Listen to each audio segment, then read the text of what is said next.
السلام عليكم ورحمة الله وبركاته. اللهم صل وسلم وبارك على سيدنا محمد وعلى آل سيدنا محمد.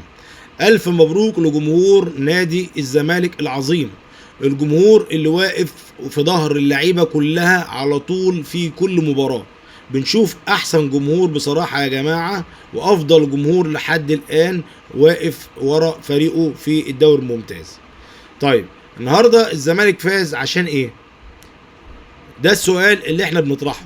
طب الزمالك فاز ليه؟ واخد بالك؟ احنا بنطرح اسئله. الزمالك النهارده فاز ليه؟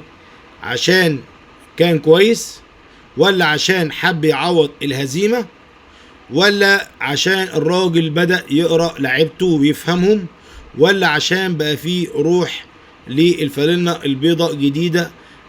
كذا مكسب بتعده، كذا مكسب بتشوفه.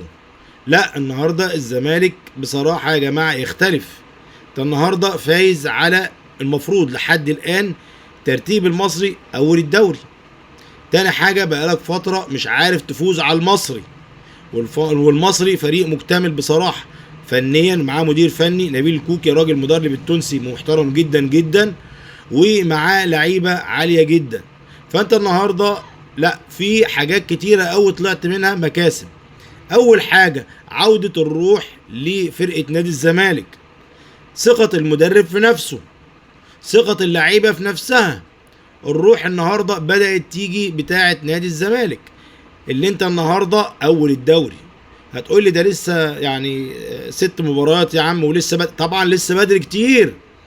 واتمنى اتمنى اللي ما يبقاش دي اخر مره نتفرج على كوره حلوه لنادي الزمالك، لان بصراحه النهارده الزمالك يعني تفوق على نفسه من اول دقيقه. انت ال90 دقيقه الزمالك افضل. النهارده ال90 دقيقه انت محتار تختار مين رجل المباراه. يعني بصراحه انا النهارده وانا بتفرج مش عارف اقول مين رجل المباراه. مين رجل المباراه يا جماعه اللي شايفيننا او سامعيننا كمان؟ مين رجل المباراه؟ هتختار تقول مثلا بنتايج، يبقى انت ظلمت ناصر ماهر، اللي النهارده هو ده ناصر ماهر. اللي النهارده يا ناصر يا ريتك تتفرج على نفسك وتشوف نفسك النهارده. هو ده ناصر ماهر، هو ده المؤشر بتاع نادي الزمالك، هو ده الترمومتر بتاع نادي الزمالك. النهارده ناصر كان عالي وروح عاليه، الزمالك كان عالي جدا. والنهارده ناصر كان بيلعب، لو بصيتوا على النهارده على الماتش، ناصر النهارده كان بيلعب اغلبيه الاوقات لمسه ولعبه. هو ده ناصر ماهر، هو ده ناصر ماهر اللي قلنا لو ادى صح وطلع نص، مش هقول لك ربع، مش هقول لك كمان يعني الطاقه بتاعته كلاعب، لا انا بقول لك لو لعب بنص طاقته هو ده ناصر. النهارده دي نص طاقه ناصر ماهر. لو لعب تخيل بطاقته الكامله، لا النهارده بالنص. وجماهير الزمالك شافت النهارده اداء مختلف لناصر. هتقول عبد الله، هتقول بزيره، هتقول مين مش عارف، هتقول عمر، هتقول محمد اسماعيل. النهارده اول ماتش النهارده وعنده روح بصراحه، ولاعيب مكسب كبير قوي لنادي الزمالك في خط الظهر، مكسب كبير قوي. النهارده انت كسبت محمد اسماعيل لاعب خط ظهر الزمالك النهارده 10/10. عوض الونش، بل بالعكس يعني بصراحه لا هو اللي هيجي، هو اللي جاي المباراه اللي جايه لاعب زي دوت. ومش بنعيب في الونش، الونش لعيب كبير وكل حاجه، لكن كل وقت وليه ادان.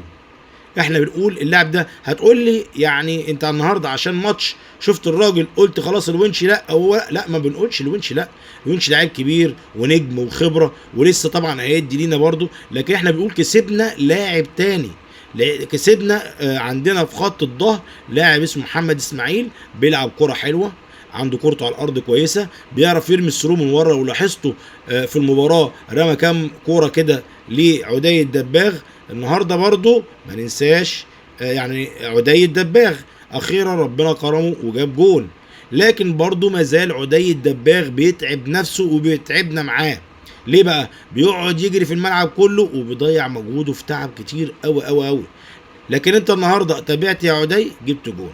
اتمنى تخليك في مكانك، يعني ما بقولكش ما ترجعش ورا وتدافع مع زمايلك، لكن لحد خط النص، مش ترجع بعد النص بتاعنا.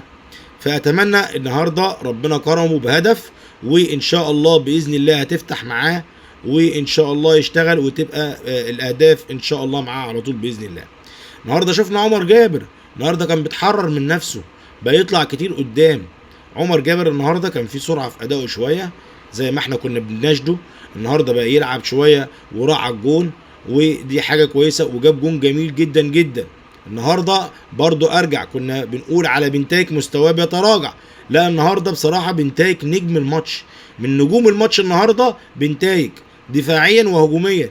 لا النهارده كان رايق، هو ده بنتايك اللي اول ما جه الزمالك ولعب هو ده اللي كان مأدي الاداء بتاعه العالي. النهارده بنتايك بصراحه مكسب مكسب مكسب، رجوعه لمستواه لنادي الزمالك النهارده زي ما بقول لك كده في مكاسب كتير، يعني مكاسب كلها بصراحه لنادي الزمالك النهارده، اللعيبه، المدير الفني، وكل حاجه النهارده كان فيها مكاسب كتير. النهارده بتلاعب فريق المصري اللي بقالك فتره قلنا مش عارفين نغلبه، انت النهارده بتوصل النهارده لصداره الدوري وقلنا لسه بدري.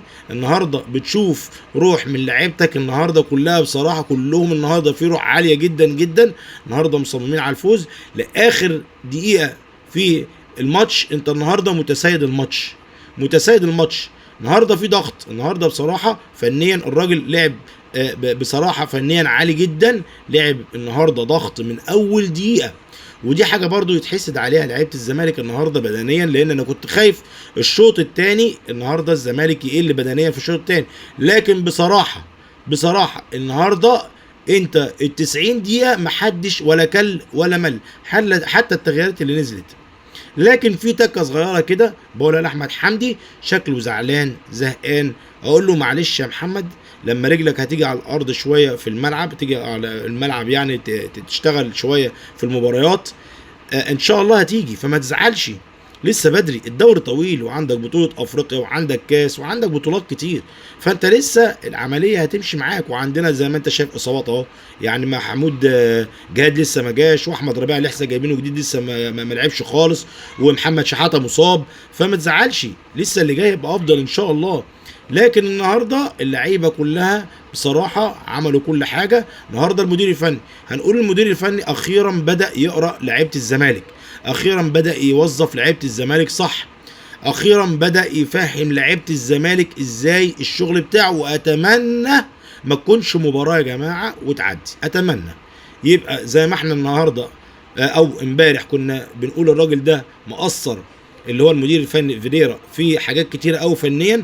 النهارده بصراحه تفوق على نفسه، ضغط من النهارده من اول دقيقه على لعيبه المصري، قرا نادي المصري، فهم كل لاعب في المصري. النهارده حدد دغموم اللي هو يعتبر ترمومتر اداء نادي المصري، النهارده دغموم يعتبر مش هو اللي احنا عارفينه. النهارده الاداء بصراحه وبنتايج عمل عليه ماتش عالي جدا جدا. فالنهارده لا، النهارده فيريرا تفوق على نفسه، اللعيبه كلها الحمد لله تفوقت على نفسها. واتمنى زي ما بقول ان شاء الله يا جماعه المباريات اللي جايه نبقى افضل. النهارده عدي ربنا كرمه جاب جون، النهارده انت كسبت محمد اسماعيل ورا، النهارده كسبت الروح، لعبت بناصر ماهر اللي احنا بنقول لو ناصر ماهر لعب بنص الاداء بتاعه ده، بنص اداؤه دوت، انا بقول لسه برضه ناصر ماهر عنده افضل من كده بكتير. النهارده نص اداء ناصر ماهر، لو ناصر ماهر لعب بطاقته كلها لا هتتفرج على زمالك تاني. النهارده هو الترمومتر وهو عبد الله بتاع نادي الزمالك. فبصراحه يعني النهارده ناصر، لا النهارده 10 على 10 يا ناصر، لكن اتمنى الاستمراريه، لان انت لو استمرت على الاداء ده هتفرق في اداء نادي الزمالك. النهارده برضو كسبنا دونجا تاني، النهارده دونجا بصراحه يعني لا تفوق على نفسه.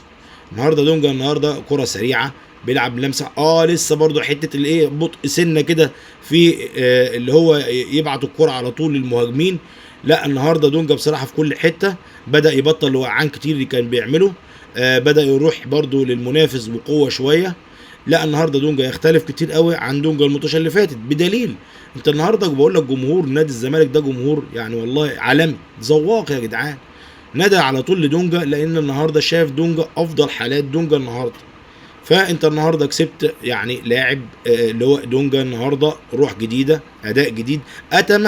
اتمنى يا جماعه، مش هنقول الثبات، اتمنى الافضل من كده كمان، لان انت النهارده رضيت جمهورك، فوز عريض 3-0، صدرت على القمه، ودي لسه طبعا دي القمه لسه يعني بدري، احنا لسه بدري على الدوري يا جماعه، ده سادة ماتش دوت للزمالك، فلسه الدوري طويل جدا. فاتمنى يعني الزمالك يعني يركز في المطوشه اللي جايه، لان احنا فعلا ضيعنا يا جماعه 5 نقط حرام، يعني ضيعناهم مع احترامي للفرقتين، احنا ضيعناهم معاهم. المقاولين جاي درجه تانية زي ما انا قلت، هو وادي دجله. وادي دجله خد مني 3 نقط، والمقاولين خد مني نقطتين. يعني ايه يعني؟ حرام 5 نقط. تخيل دول لو معانا النهارده، لا كنت رحت في حته تانية، كنت في اريحيه شويه وانت ماشي في طريقك للدوري ان شاء الله باذن الله. اللي نتمنى من الله عز وجل التوفيق لنادي الزمالك، ونشوف ان شاء الله المباريات اللي جايه هتبقى افضل وافضل. والف مبروك لنادي الزمالك، والف شكر. شكرا، السلام عليكم.